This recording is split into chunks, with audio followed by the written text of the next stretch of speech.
Alle Ehre sei dem versammelten Gott geweiht. Alle Ehre sei dem versammelten Gott geweiht.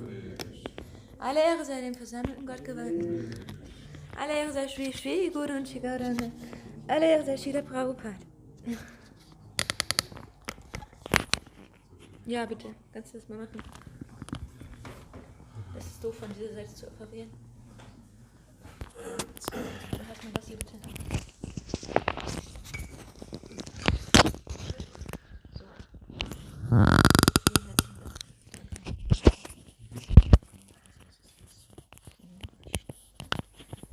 Ist das dann nah genug? Schon wieder runtergegangen.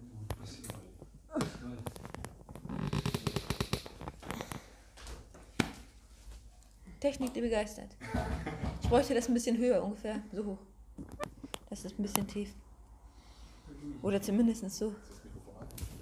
Ein bisschen höher.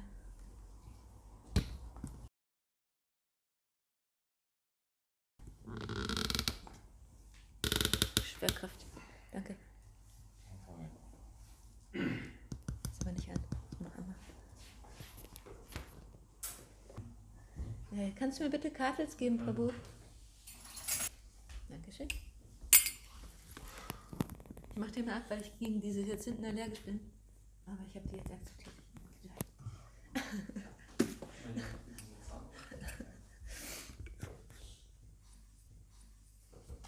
Jaya Radha Madhava Kunja Bihari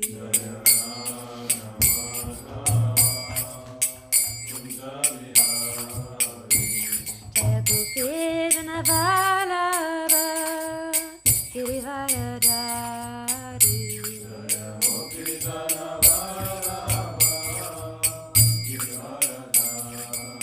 Yashoda Nandana Vajrajana Ranjana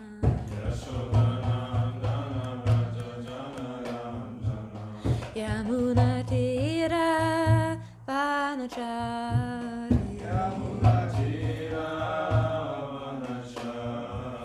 Yamuna Tira Vanachari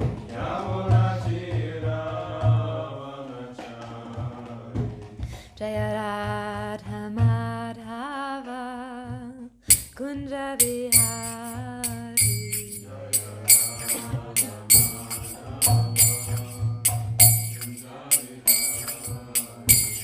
Jaya Gopijana Vallabha Girivaradari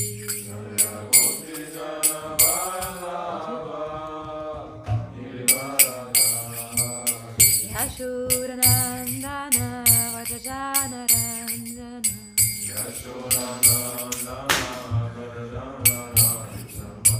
Yamuna Tira Vanachari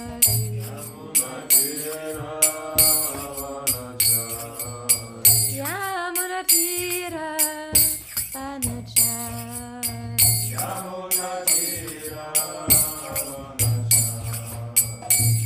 Jaya Radha Madhava Kunja Bihari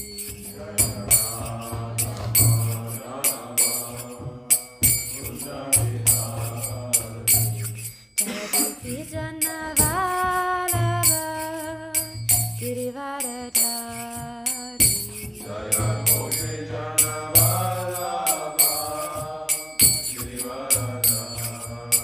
Yashoda Nandana Vajrajana Ranjana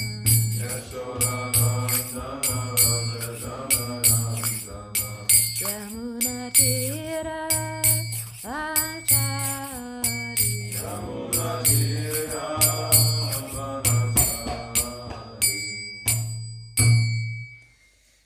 Nochmal Jaya Om Vishnu Paramahangsa Parivrata Kacharya Stota Shatashishi Madhasvangres A.C. Bhaktivedanta Swami Srila Prabhupada Ki Jai ISKCON Bibli Founder Jaya Sivangri Srila Prabhupada Ki Jai Jaya Om Vishnu Paramahangsa Parivrata Kacharya Ashtota Shatashishi Srila Bhaktivedanta Saraswati Thakur Goswami Prabhupada Ki Jai Ananta Koti Vaishnava Vranda ki jai. Namacaya Srila Haridas Thakur ki jai. Shri Thakur Swami Prabhupada ki jai. Prem se karo Shri Krishna Chaitanya Prabhu Nityananda. Shri Advaita Gadadhar Shri Vasadi Gaura Bhakta Vrinda ki jai. Shri Shri Radha Krishna Gopa Gopinath Yama Kunda Radha Kunda Giri Govardhan ki jai.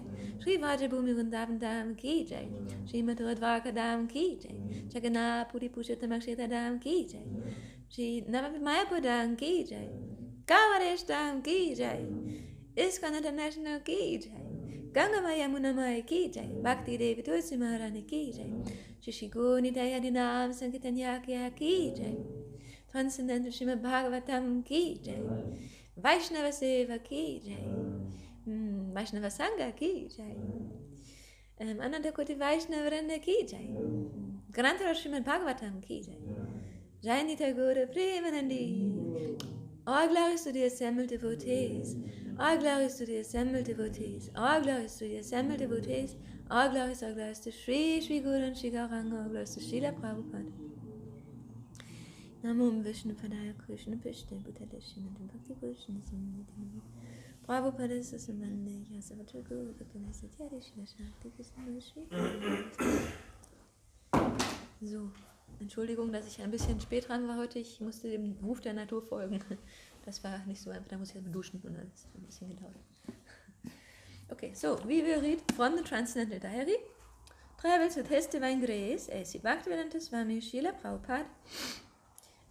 October 1976 to November 1976. And Srila Prabhupada is currently in Sri Vrindavan Dham. In November the 30th, I think. Yeah, the 30th. Srila Prabhupada developed the analogy of the fire even further. In the blazing fire, many creatures are destroyed, but the snakes especially suffer because they live on the ground and have no legs or wings with which to flee. Other animals, they can. Nobody can escape, but they can try because they can go fast. But the snake, similarly, when there is catastrophe in the world, the persons like snakes, cruel, envious, they suffer first, like a snake. And just as snakes themselves suffer, Prabhupada told us they also like to cause suffering for others. Chanakya Pandit has said, Sapa Krura Kala Krura.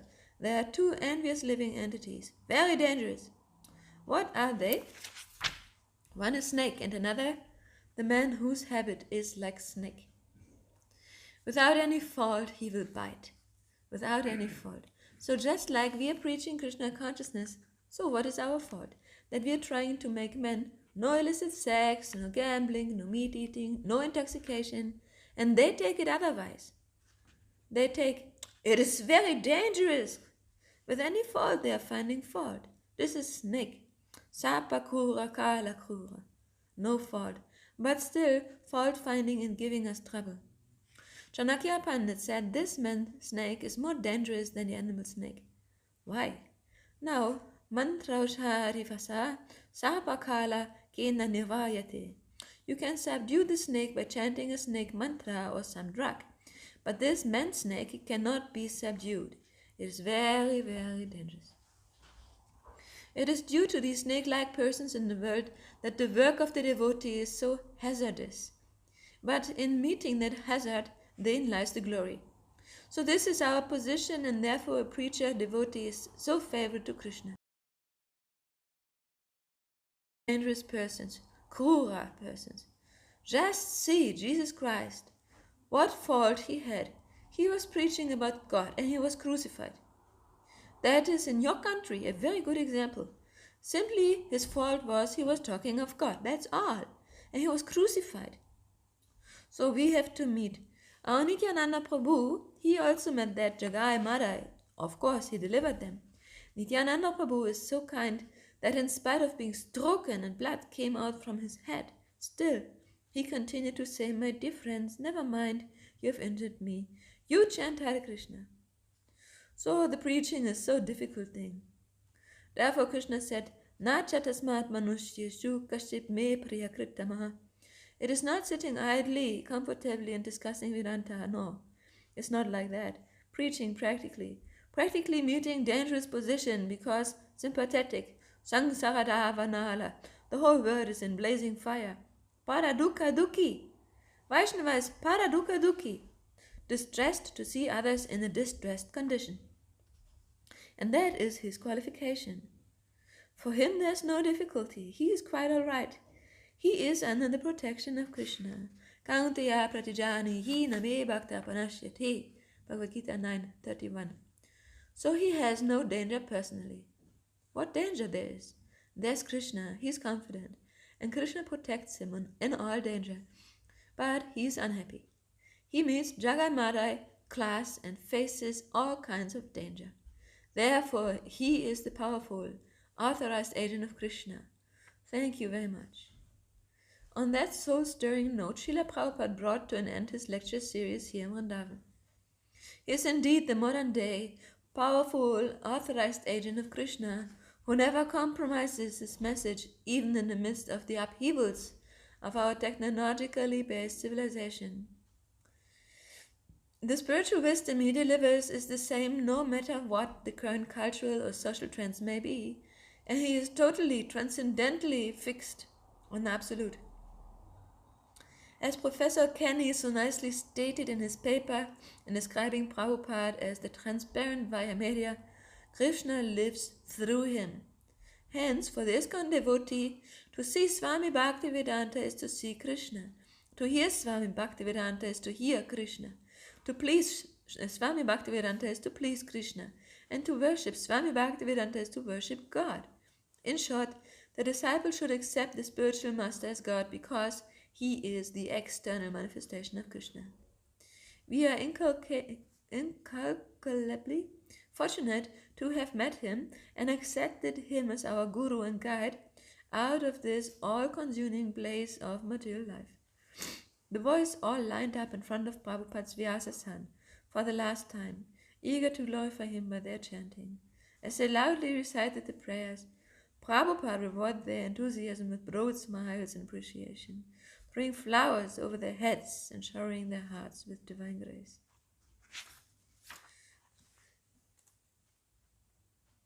So that is the end of Srila Prabhupada's Srimad Bhagavatam class, here, the last one in Sri Vrindavan. Did anything stand out to you that you want to, that you feel inspired to share? Maybe something triggered some good thought, maybe. It's quite interesting to see that the teachings are always like timeless. Doesn't matter what age we are, what technological advancement we have, it's always like the same. It's always the same message and it doesn't really get corrupted by anything. It's just straight to the point. Yeah. It's really interesting. Dr. Raphael Prabhu just said that these teachings, they're always the same. They're timeless, eternal, and ancient but timeless. They're always the same, always sticking to the same point. And I really like the analogy that Srila Prabhupada gives here, that he's explaining with the snake. There's two dangerous beings in the world, the snake and the snake-like human being. And he's explaining that the snake-like human beings, they're even more dangerous than the snake, because a snake can be charmed by mantra and herbs. But an envious person, you can see the catastrophe nowadays, the resultant reactions of that. And so today's Srimad Bhagavatam class will be about quite the opposite. About real culture, about what darshan means and how to get the satisfaction of Lord Krishna. And I guess we will speak in English, right? Because you have translation? Should we speak English? I mean, everybody understands English, or should I rather speak in German? My notes are in English. German.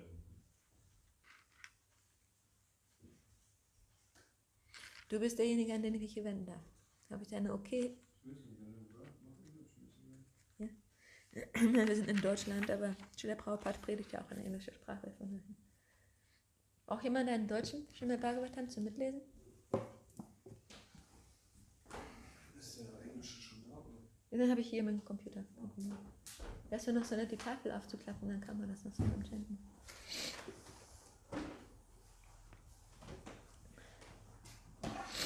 Om Namo Bhagavate Vasudevaya. Om Namo Bhagavate Vasudevaya. Om Namo Bhagavate Vasudevaya. Narayanam Namaskritya Naram Chava Naruttamam Devim Sarasvatim Vyasam Tato Jayamudirayed Shamatam Svakata Krishna Punya Shravana Kirtana Vidyantasto Vivadrani Virunati Saritsatam Nashta Payeshva Vadreshu Nityam Bhagavata Sevaya Bhagavati Ojamashloki Bhakti Bhavati Naishtiki. So we continue to read from Srimad Bhagavatam, Canto 5, The Creative Impetus, Chapter 15, The Glories of the Descendants of King Priyavrata, Text 13.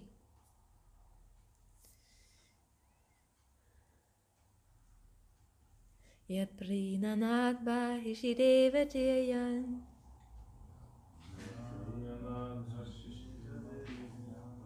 Yat Prinanat Bahishidevatiyan Manushya Virutrinam Avirinshad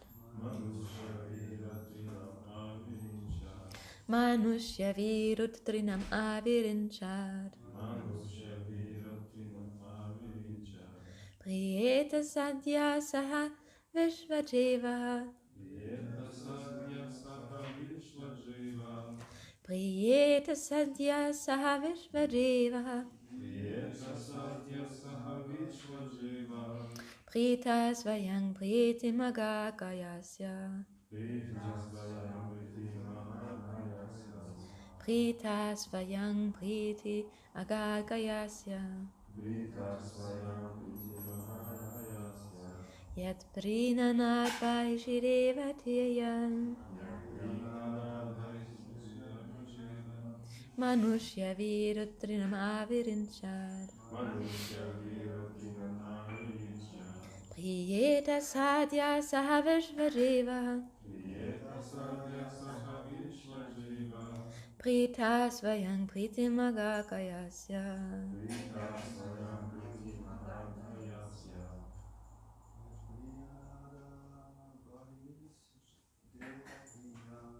Yat Prinanat Vaishidevatiyan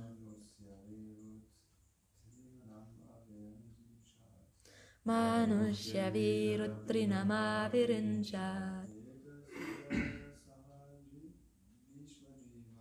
Priyeta Satya Saha Vishvajeva Prita Svayang Pritim Magakayasya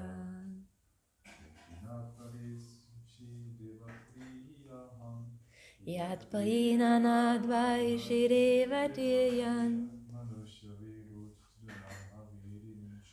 Manushya Virutrinam Avirinchad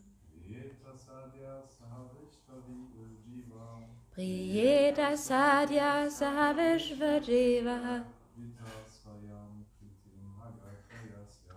Prita Svayang Pritim Agagayasya. Mataji?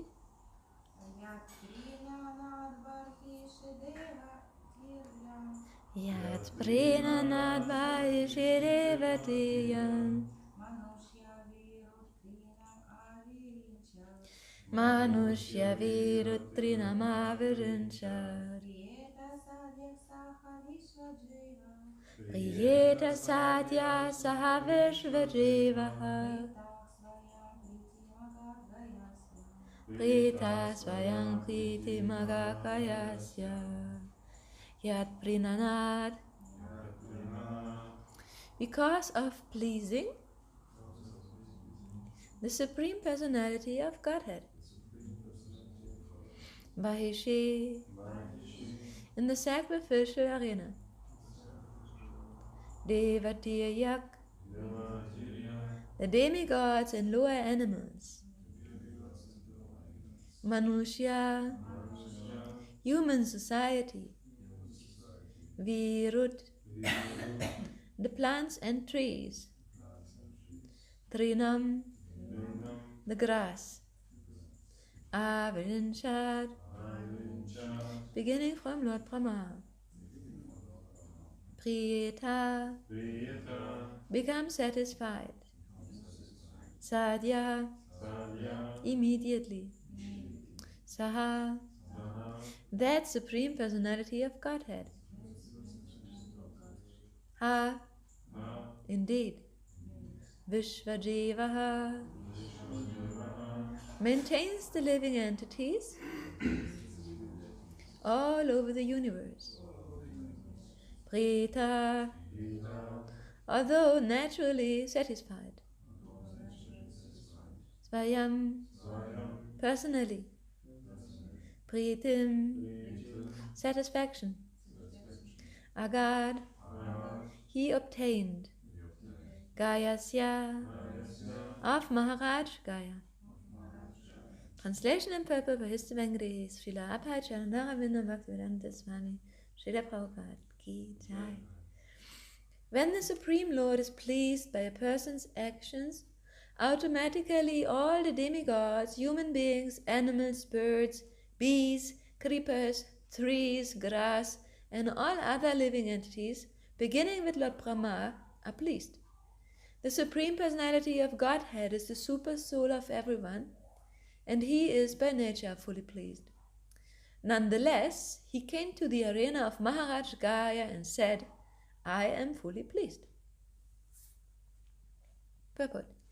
It is explicitly stated herein that simply by satisfying the Supreme Personality of Godhead, one satisfies the demigods and all other living entities without differentiation. If one pours water on the root of a tree, all the branches, twigs, flowers, and leaves are nourished. Although the Supreme Lord is self-satisfied, he was so pleased with the behavior of Maharaj Gaya that he personally came to the sacrificial arena and said, I am fully satisfied. Who can compare to Maharaj Gaya?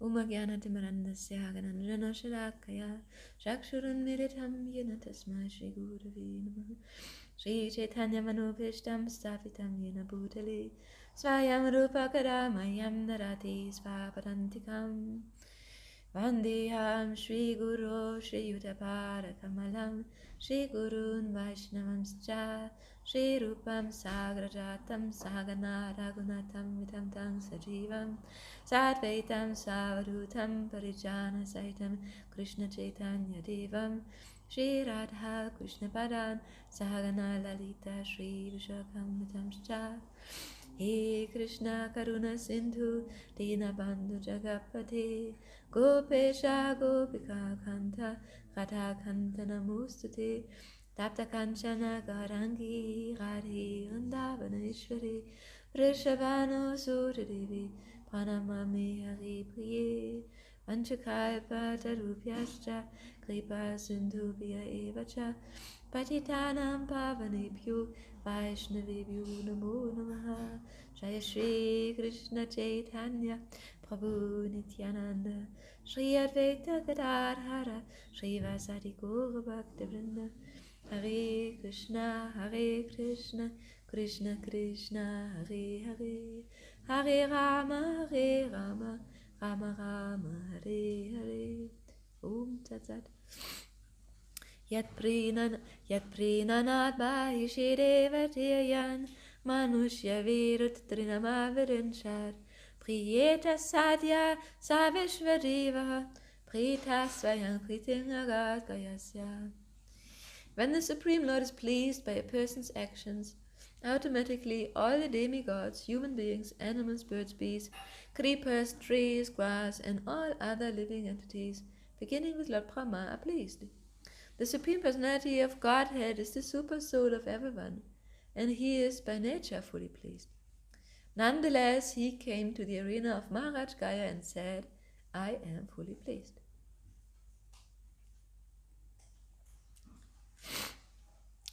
So, first of all, I want to ask a question. If you don't have a question to me, and maybe you want to churn the nectar and quail out something that is very interesting to you. So please mention your questions first before I start.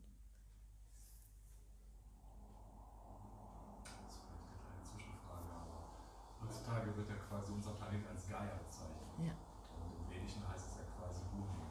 Gibt es da einen Zusammenhang, dass es einfach quasi so gedreht wurde oder woher kommt das? Ich weiß nicht, woher das kommt.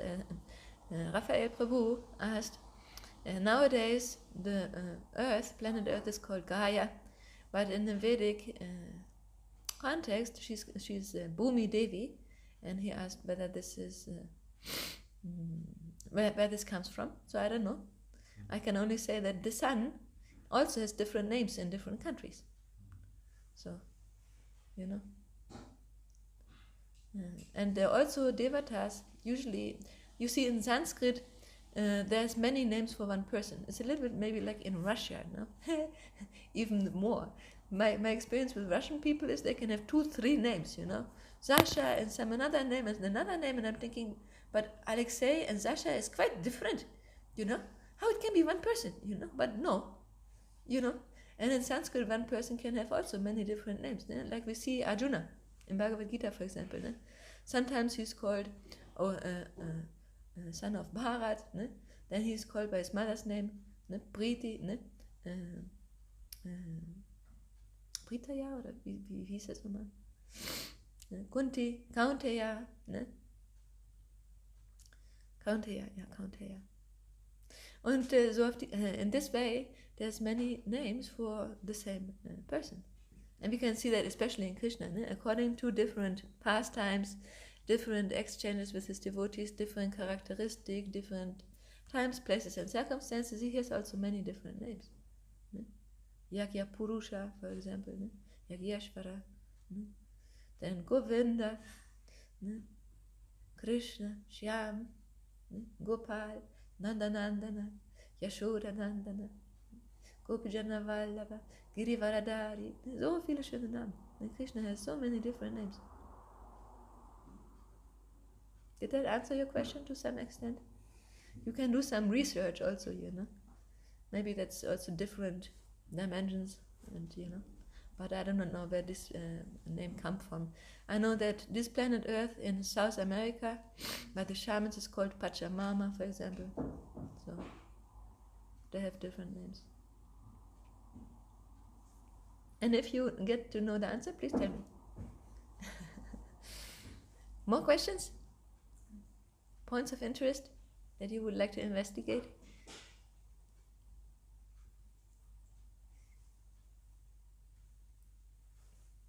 Das guckst du mir so prüfend an und amüsiert. Okay, then let's start. I wanted to ask you, since I already said you are going to speak about the darshan of the Lord, because here in this verse it's mentioned that the Lord was so satisfied with Maharaj Gaya's Yagya performance and general activities that he personally appeared in the Yagya arena and said, I am satisfied. So I thought that maybe it's good to speak about the darshan and also about satisfaction. And to start with the darshan, I would like to ask you from which places in the Vedic scriptures that we study here, Bhagavad Gita, Srimad Bhagavatam, and other scriptures that we quoted, maybe Vedanta Sutra or something. Do you know that word darshana? In which connections?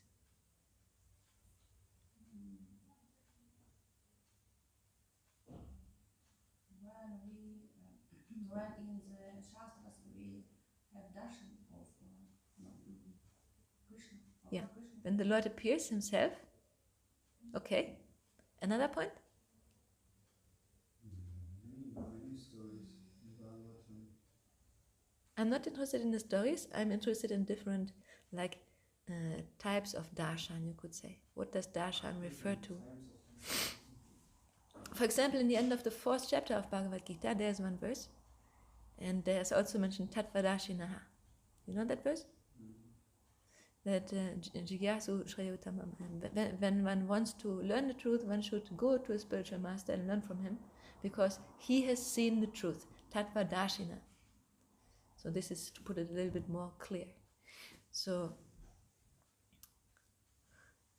Another term where this is being used is also in terms of philosophy. And Srila Prabhupada, here at least I found one quote, the word Tattva Maga Darshanam are elucidated elsewhere in Srimad Bhagavatam, Brahmeti Paramapmiti Bhagavaniti Shaptyati. This is Srimad Bhagavatam, Canto 1, Chapter 2, Text 11. The absolute truth is understood differently according to the different positions of the student. Isn't that interesting? So we know we can have the Tattva Darshan in 3 features, Brahman, Paramatma and Bhagavan. And it's very interesting that Srila Prabhupada also applies this term, Tattva Maga Darshanam, or also Tattva Darshanam, to philosophy.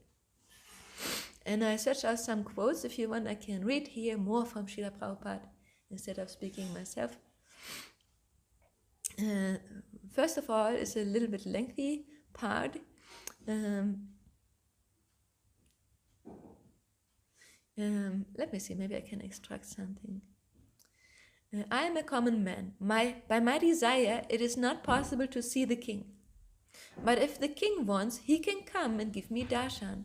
This is the king's mercy. Similarly, by our endeavors, we cannot see God. It's a nice example, no? Like, who am I? No? Who are we? That we want to see God. Can you show me God? Yes, but are you qualified to see? First of all, we need to have the qualifications. No? And then, if the Lord pleases, like the king, if he pleases, he can say, okay, you can come. I can give you my darshan. It's not that it's our right to have darshan. No, it's a privilege, actually. A very great one.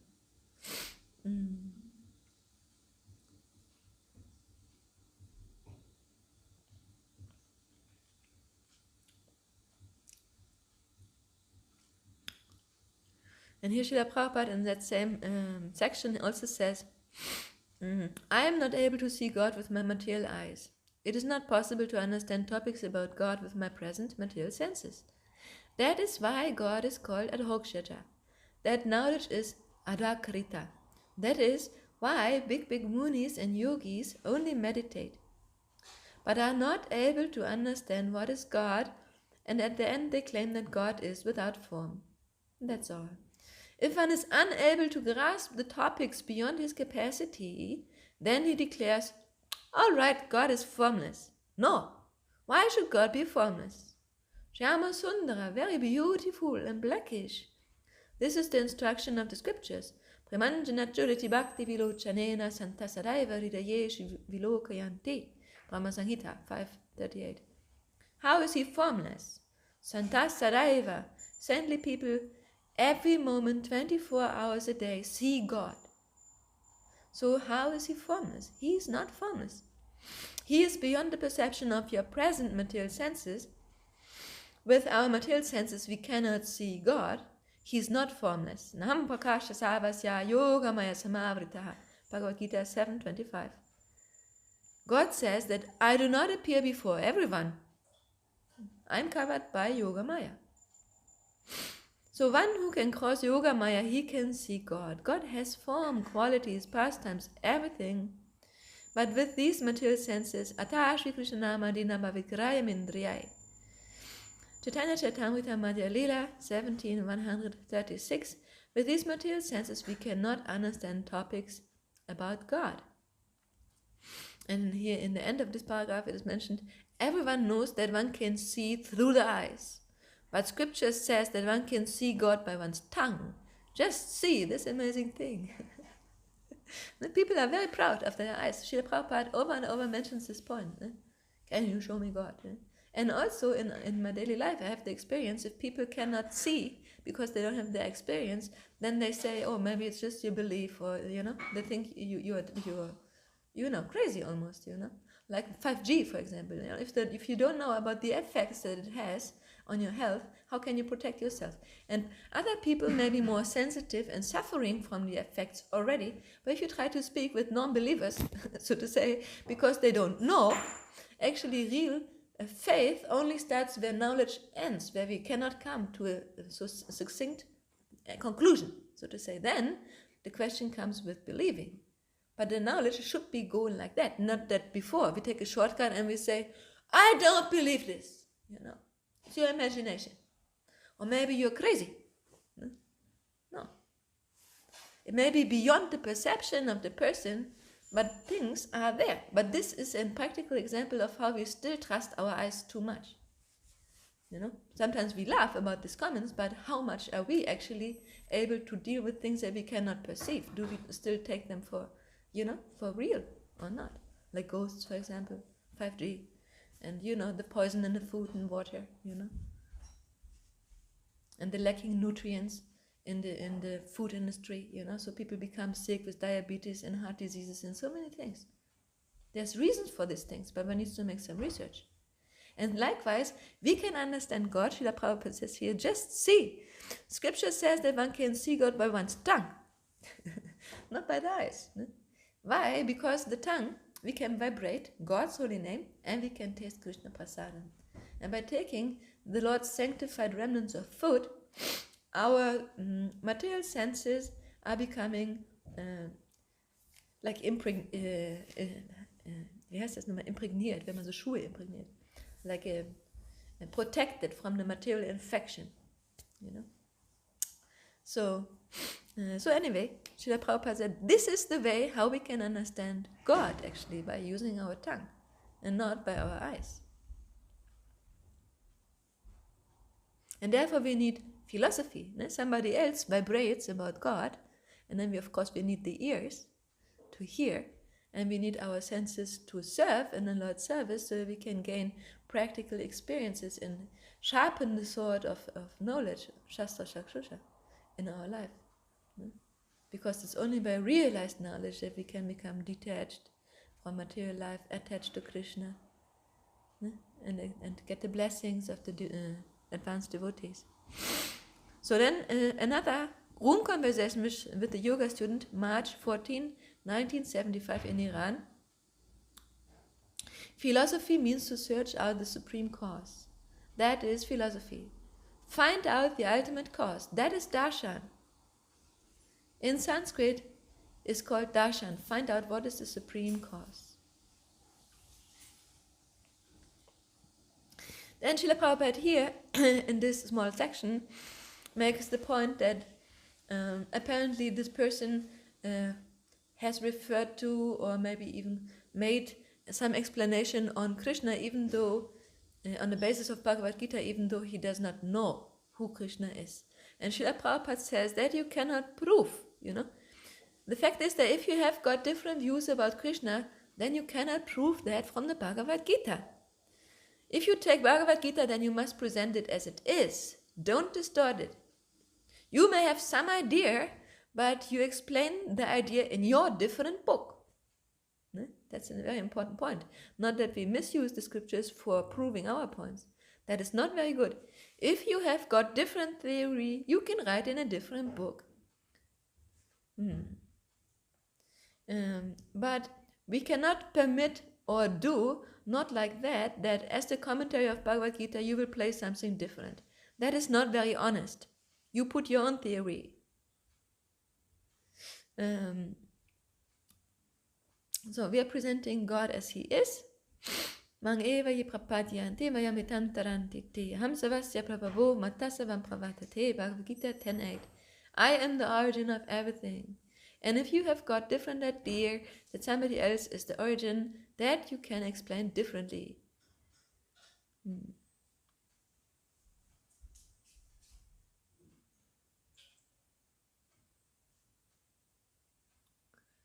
And the Vedanta Sutra, the absolute truth, Jamaryasya yataha. Srimad Bhagavatam, the first verse, 111. The origin of everything. Now, here it is. Krishna says, I am the origin of everything. You are making search, but here is the origin, here.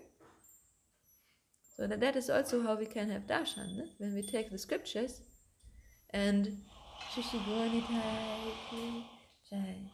we can hear. And but we should be very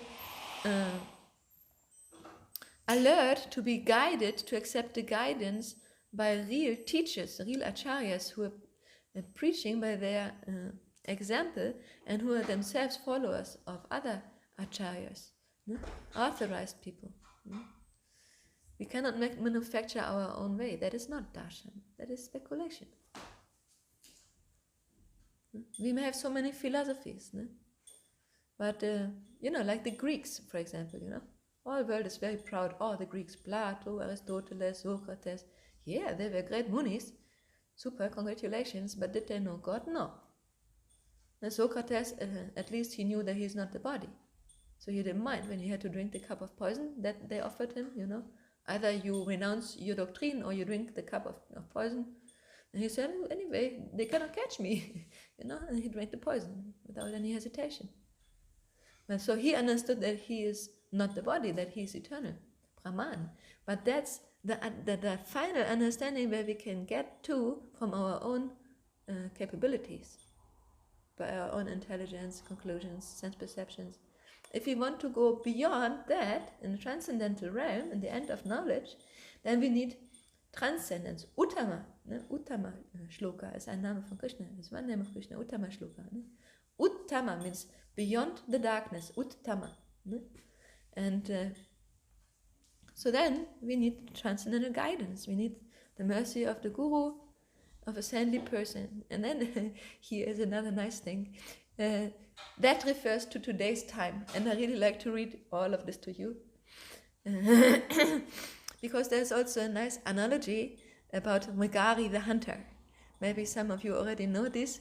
But this, for me, this section very much shows how important the blessings of the Lord are, like the satisfaction. When we please the Lord, we get the Lord's blessings. We are being maintained. And if we don't do so, then we can see the current state of our society nowadays. What is happening? It's chaos, and people are unhappy, have so many diseases, psychologically disturbed in so many ways. And this is because people are going against the natural order. So would you like to hear that section? It's actually very nice.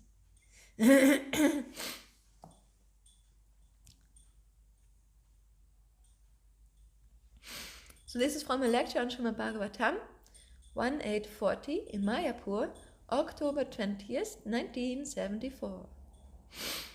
So we should be happy with these things.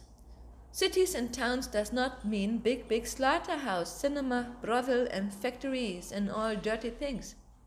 Here it is not mentioned. Here Kunti Devi says, Ime Janapada Sridha Supak Vausashadi Virudhaha. Srimad Bhagavatam 1840. She never said that these towns and cities are flourishing on account of having so many industries, slaughterhouse, brothels, cinema clubs, nightclubs. Not like that. So this is I just want to pause here, because people say, oh, we are so advanced, But Srila Prabhupada here says, no, that's actually not advancement. It's not because of all these things, slaughterhouses, liquor shops, brothels and everything, industries, that people are very advanced. Maybe they have more advanced comforts for the body, but they don't know their next destination, and they're even suffering already very much in this life. They're not happy. So Vedic culture is different. Not like that. There was no such thing in those days. These are modern inventions to make the whole world hellish. Otherwise people would be, if you want to be rich, then you can get riches. Where from? Vanadrinadi Udanvanta. From seas, from river, from hills. You can get valuable jewels, gems, pearls from these natural sources. So India's wealth, formerly, it was depending on these things: gold, silver, jewels, pearls, silk, not industry. And from the forest, from the herbs, from food grains, all natural products. So from the river. The saintly persons, they depended mostly on the riverside. Anywhere they will put a cottage on the river. Still, that is going on. A saintly person, if he wants to remain in a secluded place, so they select any place on the riverside. Have a small cottage. Still, you'll find in many places, especially on the bank of the Ganges, Narmada, Godavari, Kaveri. There are many saintly persons, especially on the bank of Yamuna and Ganges. If you go to Allahabad, you will find they are living very peacefully, a small cottage on the bank of the Ganges. When Narada Muni made the hunter a disciple, so he dragged him to the riverside. Ganges and gave him a Tulasi plant that you sit down here and chant Hare Krishna mantra. And the Tulasi plant is here, you offer your obeisances. Then he was very much anxious because he was hunter. He has been stopped, his main business, killing business, so he was thinking that my Guru Maharaj may not cheat me. He has stopped my business. He has broken my bows and arrows. And now he has dragged me here to sit down and chant Hare Krishna. Then he asked, what about my food, sir? I will sit down here. Or Narada Muni assured him that don't bother. I will send you your food. You sit down here, you chant, and I will send you your food. So he was a little doubtful. Anyway, this news, as soon as the news spread in the neighboring places that a hunter has become a Vaishnava, so out of curiosity, people used to come to see the hunter, Vaishnava. The hunter. When one is Vaishnava, he is no longer a hunter or belonging to any caste, but people used to say the hunter Vaishnava. So it is the custom of Grihastas that when a Grihasta goes to see a saintly person, he should bring some gifts. Never mind however insignificant it is. At least one palmful of rice or dal or atara. But there, give something. If one comes to the temple, here are many temples in India still, people come there with one who has not got many things, but he brings one palmful of atara or rice or dal. This is useful. And in the temple, there are 3 pots. They put dal in the dal, atara in the atara, and rice in the rice. So in this way, the image of the temple, they can live without going outside. But people have lost such habit. They come empty-handed, darshan, that I will not give you anything, but you are a saintly person. Give me darshan and give me your ashirvada, and then I enjoy my senses. That's all. That is nochmal very much to the point of today's society, don't you think so? We have lost the culture so much, and we go to the darshan even if you want to see a guru empty-handed. We want to take from him the instructions, the blessings, and we don't give anything in return. That means that's due to a loss of culture. And without each limb of the body working together, the body cannot be maintained. In today's verse, we hear from the analogy of the tree. Like a tree. When a tree is given water on the root, all the branches, all twigs, all leaves, all fruits, everything, all the flowers will be maintained. In the purport, Srila Prabhupada makes this example. And likewise, if we have a body, for example, then we have a hand, and part of the hand is the finger. So if the finger is not cooperating with the hand, it's just disturbing, then what is the use? It's just disturbing. And sometimes maybe people, they have these arthrose or whatever, or they have limbs they cannot move anymore. Limp limbs. Ich weiß nicht, wie man das sagt in English. And so then it becomes simply a botheration, simply a disturbance. And so also the living entity, if we are here in the material world and we don't cooperate with the Lord because we have our own desires, our own concepts and everything, and we deviate from the cooperation that the finger needs to give to the body in order for, putting food in the mouth, and then it goes to the stomach, and from there it's being distributed. So all the faculties can function very nicely. That creates only unhappiness and disturbance, sickness. Nothing to give you, but you give me your ashirvada, you give me the dust of your feet, I become benefited, you starve. But, chuckling, that is not the process. So the hunter, he was following the instruction of his Guru Maharaj, Narada Muni, chanting Hare Krishna, sitting very peacefully. So the people would come and they were surprised. So many people came, heaps of atra, heaps of rice, heaps of vegetables. So he became a little agitated. What should I do with so much quantity? Why is he sending so much? We are simply 2, husband and wife. So why he is sending this? So actually for Vaishnava who is dependent on Krishna, there is no want. There cannot be. Yoga kshemam vahamyaham tesham nityabhayuktanam. Bhagavad Gita 9:22. If one is actually dependent on Krishna, there is no question of scarcity. That is Srila Shukadev Goswami's instruction. Kasmat bhajanti kavayo dana durmadan dana. Dana durmadan dan. Srimad Bhagavatam 2.2.5. He says to the sandy person to become independent. So he advises that while you are anxious for bedding, there's very nice grass, and you have got pillow, this hand arm, you can lie down here, and what is necessity of keeping a water pot, because sannyasi, even giving up everything, he keeps one water pot. So Shukadeva Goswami criticizes, what is the use of keeping a water pot? You have your palms, you can take water from the river and drink. Chirani King San Patina Santi, and all clothes thrown away, formerly grasas in different ceremonies, after taking bath they would throw away their garments there, so that poor people, they can take it and use it.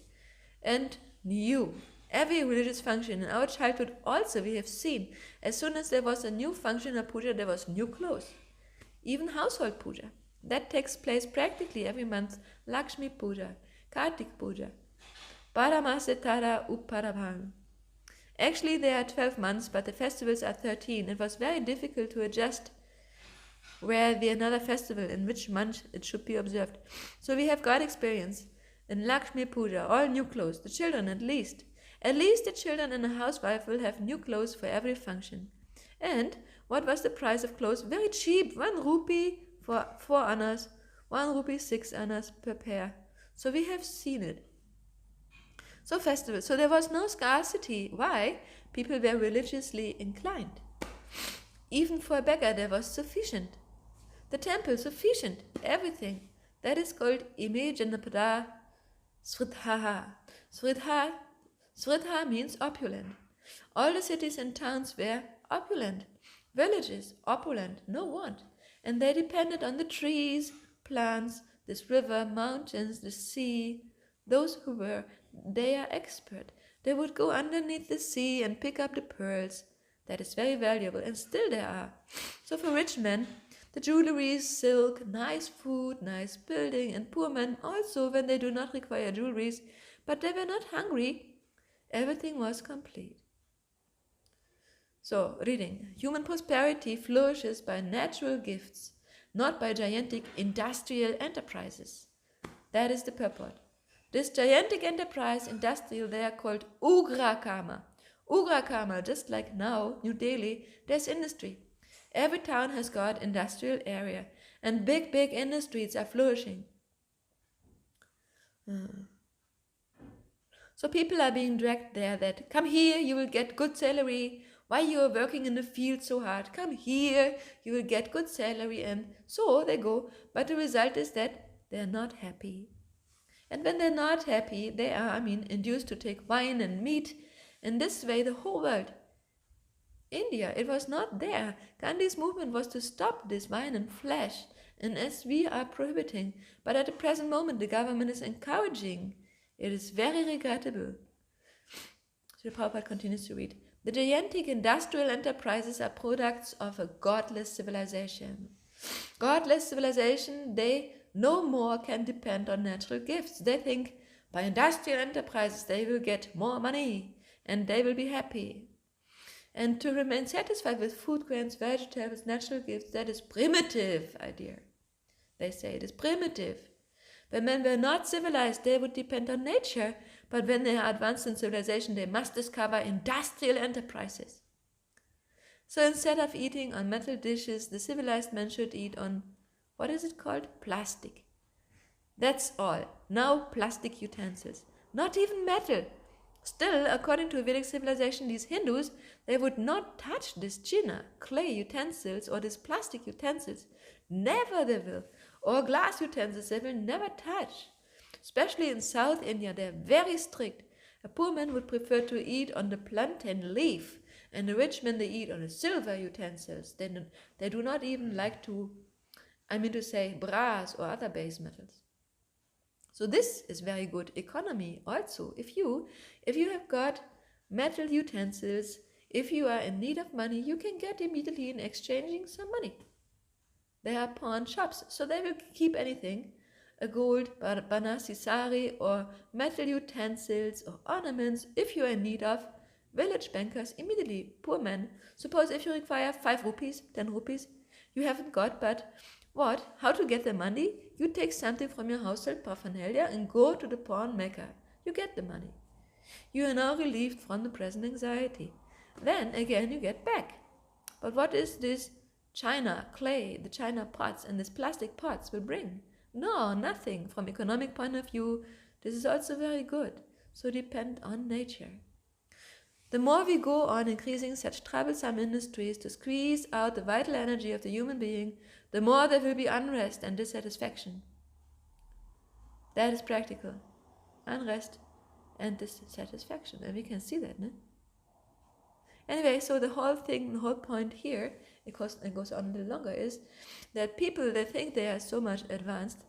Manoratena, no? By the chariot of their mind, they have this concept that, oh, I'm well situated.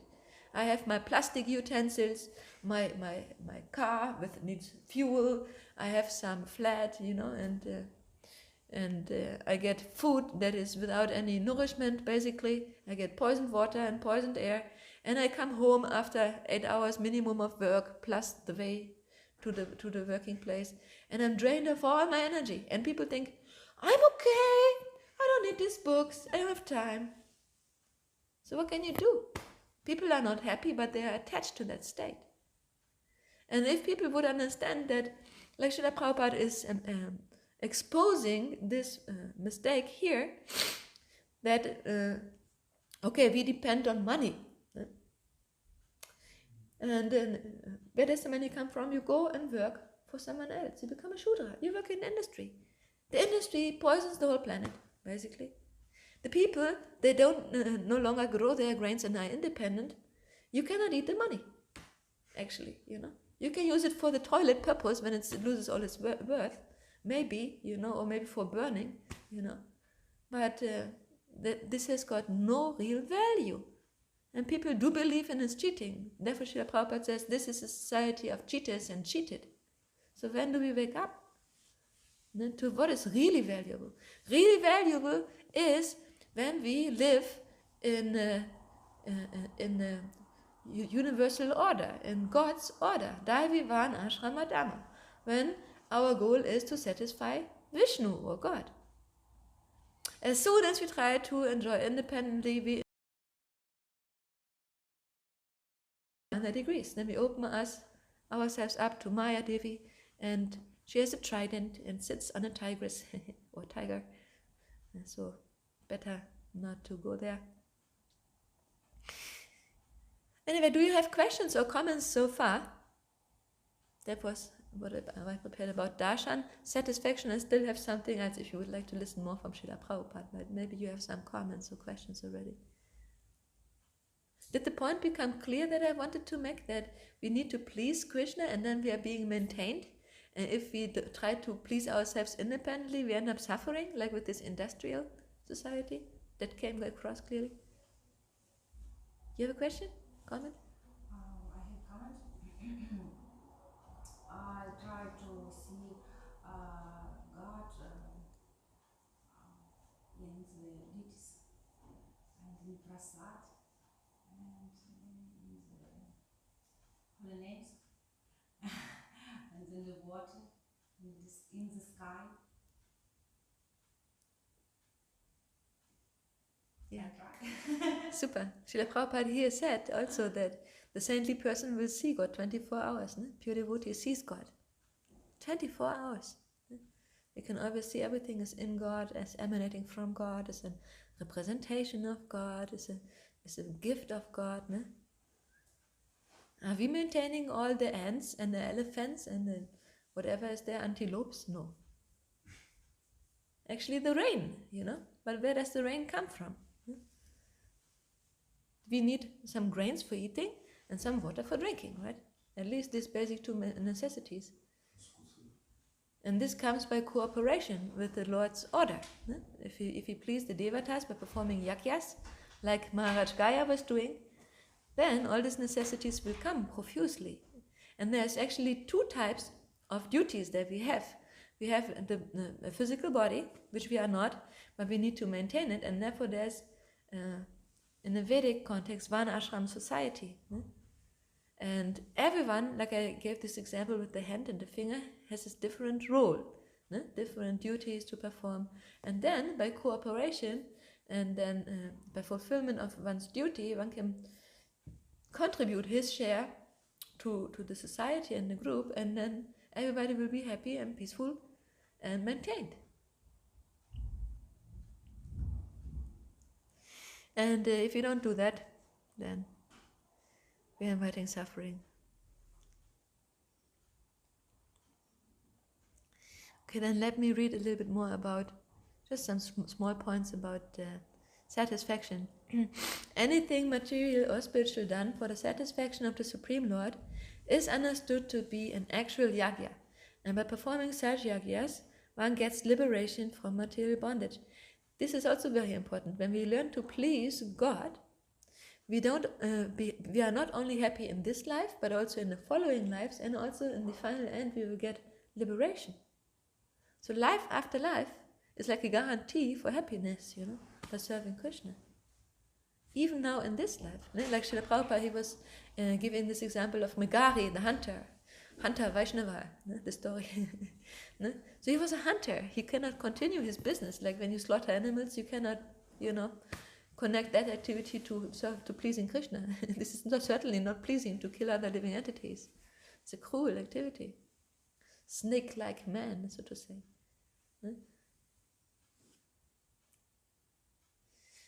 As one performs this service, spreading Krishna consciousness for humanity, without discrimination between friends and enemies, the Lord becomes satisfied and the mission of one's life is fulfilled.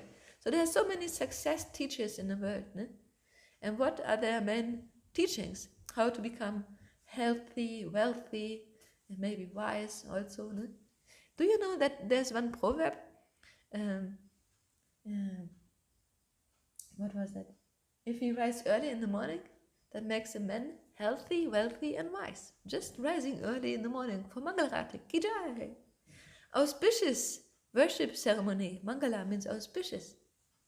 It makes us healthy, wealthy, and wise. Isn't that amazing? Not sleep in the day until 12 o'clock noon. No, it's not very satisfying. Did you ever try that? I don't know, some people can do that. Fortunately, I'm a little bit blessed with getting up early, even in my childhood. But my sister, she could sleep long hours, 10 o'clock, 12 o'clock, and was always very disturbed when I woke up, So different natures and different mentalities. But when I try to sleep longer, I have so many pain in my side, on my back. It's like, oh, let me do some yoga, I need to stretch myself, and I don't feel this satisfaction. And when I get up for Mangalarati, for, seeing the Lord, having the Lord's darshan, and singing for His pleasure, and then, worshipping Srimati Tulsi Devi, and hearing Srimad Bhagavatam class or speaking it, and then taking the Lord's sanctified holy food, prasadam, that is just so much happiness, isn't it? It's like a festival for the senses, for all the senses, isn't it? Okay, some austerity is there, but there's a lot of more austerity if you have to work outside very hard for this slavish mentality, You work 8 hours minimum, and then you have your family, and because everybody is so exhausted and at the end of his power, people fight. And so it's not a very pleasant life, actually. It's not very natural. As soon as a person agrees to surrender unto the Lord takes complete charge of him. Satisfied with the activities of such a devotee, he gives him instruction from within, and thus the devotee becomes pure and advances on the path back to Godhead.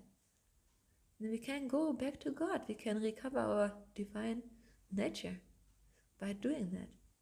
And what can we gain by following this industrial unculture? We end up in hellish conditions. Congratulations. So you need to see further. Not just, okay, what gives my senses satisfaction immediately, but how can I elevate myself?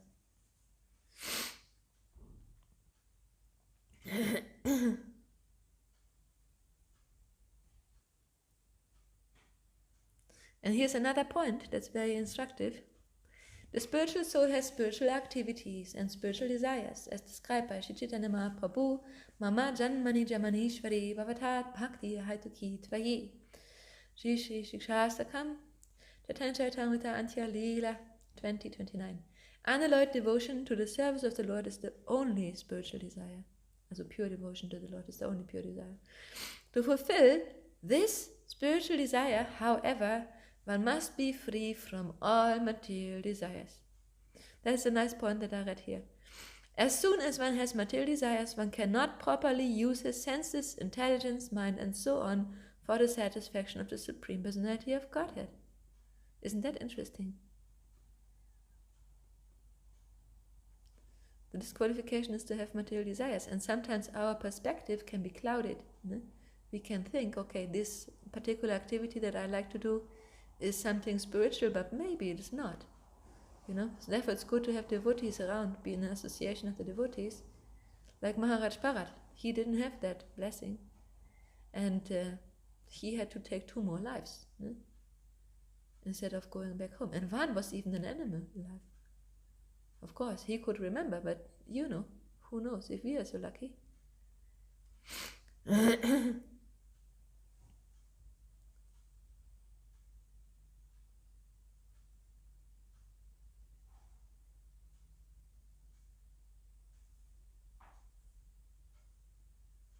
Yeah, so we can become liberated from material bondage and go back home, back to Godhead, if we learn to do our physical and our spiritual duties, one ashram duties, according to our social and spiritual position, and also the spiritual duty, that is the instructions of the spiritual master, by following those, by following sadhana bhakti and doing these things, we can actually elevate our consciousness. But we really need to have the motivation, the proper motivation, that we do it to favorably and for the satisfaction of Krishna. Yeah. And here's another nice quote from Srila Prabhupada's Srimad Bhagavatam 3.9.41. It is the opinion of expert transcendentalists that the ultimate goal of performing all traditional good works, penance, sacrifices, charities, mystic activities, trances, etc., is to invoke my satisfaction. There are many traditionally pious activities in human society, such as altruism, philanthropy, nationalism, internationalism, charity, sacrifice, penance, and even meditation and trance, and all of them can be fully beneficial only when they lead to the satisfaction of the Supreme Personality of Godhead. That is the standard of all sacrifice. Penance, austerity, mystic trance, and other good and pious work. One who works for the satisfaction of the Lord only, however difficult such work may be, is working under the principle of Buddhi Yoga and finds himself always in transcendental bliss. One's only concern should be to satisfy the Lord by one's activities. If the Lord is satisfied by an action, whatever it may be, then it is successful. Otherwise, it is simply a waste of time. Other knowledge, being devoid of bhakti or satisfaction of the Lord, cannot lead one back to the kingdom of God, which means that it cannot even offer salvation.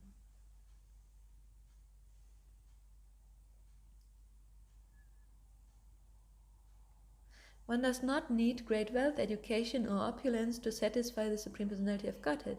If one is fully absorbed in love and ecstasy, he needs to offer only a flower and a little water. One may possess wealth, an aristocratic family, beauty, austerity, education, sensory expertise, luster, influence, physical strength, diligence, intelligence, and mystic yogic power, but I think that even by all these qualifications one cannot satisfy the Supreme Personality of Godhead. So again, all these things that people like success teachers, promote, that this is, your mission in human life, People believe that, if you ask the people, okay, but what is your goal in life, if they have at all a goal and are not just reactive, then, it's one of these things, no? But Srila Prabhupada fortunately gives us here the clear vision that the real mission of human life is to go back home, back to Godhead, and how to do that is by learning to develop pure devotional service free of any material desires to enjoy the results. Nishkam Karma Yoga. Okay, that's the end. Bitte? Earlier, Papa mentioned something like one of the big problems in society is the cinemas, I don't know whatever, I mean like all these institutions where you do illicit activities, like casinos and so on, brothels, so on. I was just wondering about something about materialist. I mean, I had this conversation quite a lot. They always give this thing that you should not forbid too many things, because the more you forbid, the more people just do their own criminal activities, in the sense that once you forbid heroin, then people just take it in their criminal way, and there will be a bigger criminal market. But then nowadays they even have these places where people can go to get like a small dose, so that they don't put needles inside of their arm where they might die from an infection or something, because their things are not clean. So they say it's better to give them some small dose and something clean, so that they don't die from it. Because some people they might take and then they die because it's causing an infection or something like that. And then, like they say that the more you make something criminal, the more the people will do it for the sake of, this is something we're not allowed to do, so we should do it, right? So it's something that must be good because we're not allowed to do it.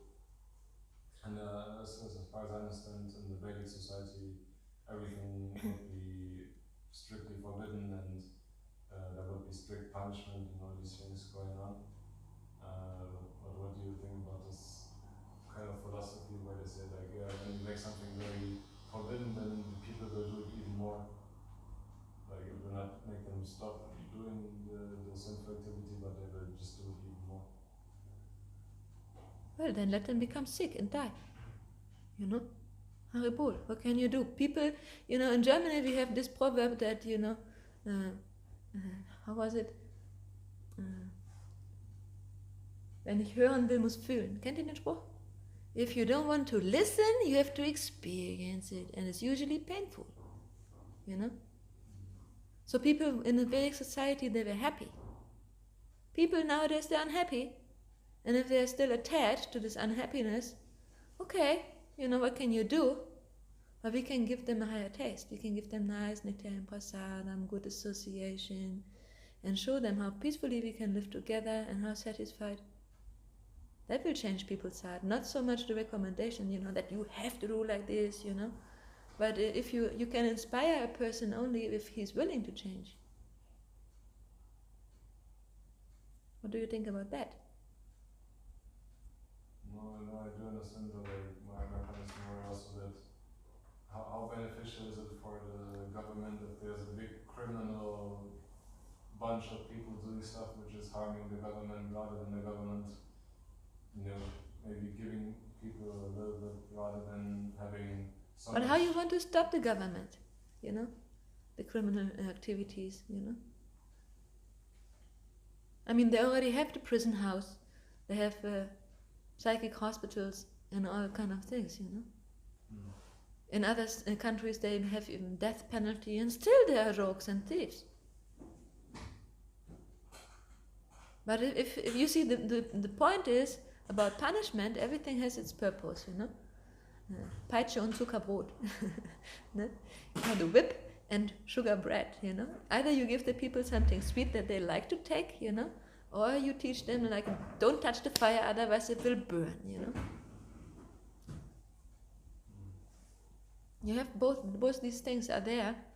And of course, the person, or even the government, or whatever, person in responsibility for citizens or for family members who's not acting according to standard rules of Shastras, of holy scriptures, like textbook. Recently we heard that of Manu Sanghita, for example, or we have Bhagavad Gita, for example, then the people will just suffer. So let them suffer. One time they will come to that point, if they don't want to learn by listening, what can you do, For the demons, Krishna is explaining in Bhagavad Gita, they're not willing to open up to him, so he's not caring, he's not showing himself, And then, what is the result of that? Well, then go to hell, life after life, and degrade yourself further and get further away from God. But that's called free will. So everyone has got a free will, You cannot manipulate the free will,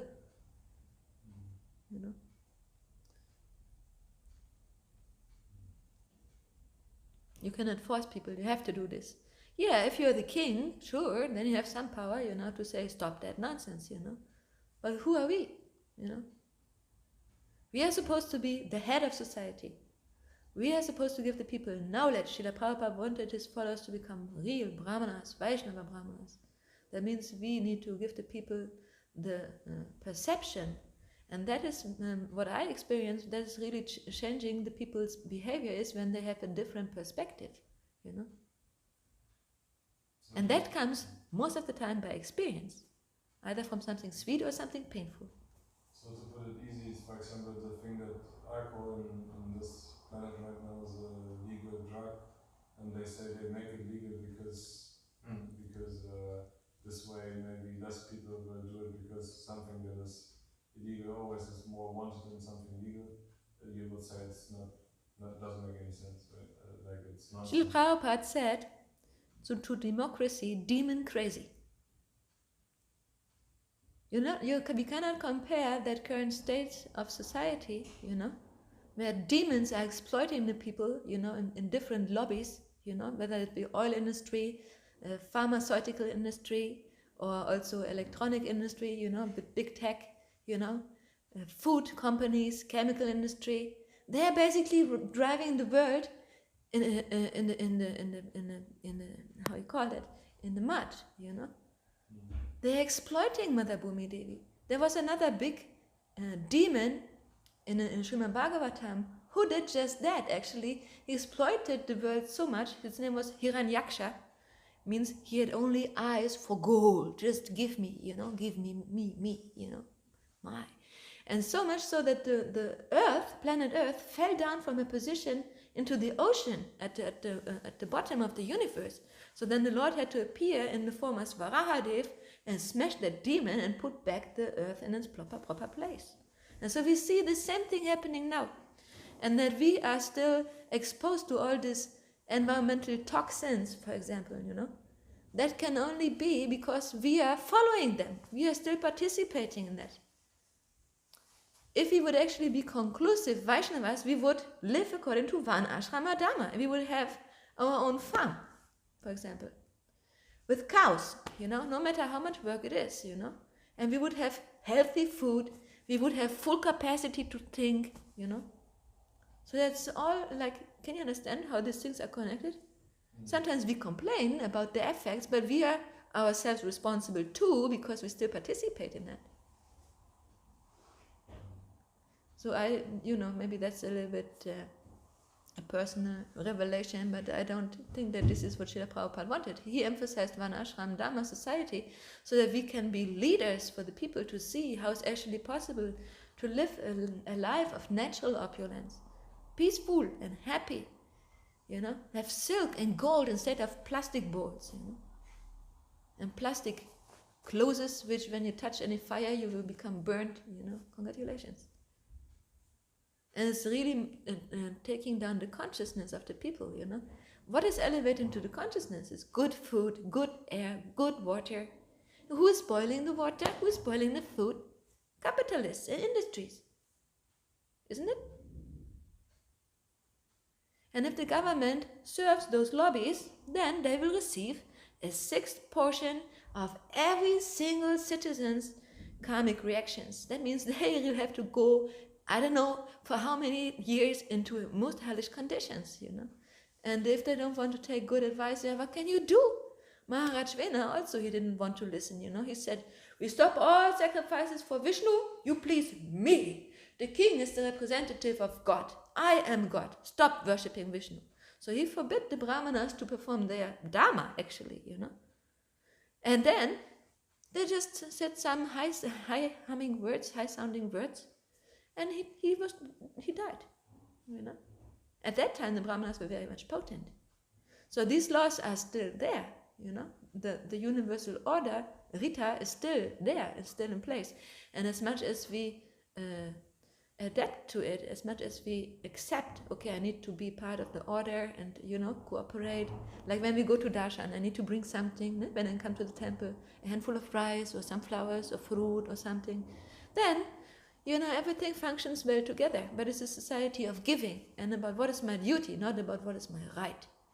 Me and my right, you know, and me and my hell. Congratulations in this life and in the next ones. So that's what I meant when I said that, you know, if people are not willing to hear, to listen, then they will have to suffer. Everyone, on a big scale and also on an individual scale.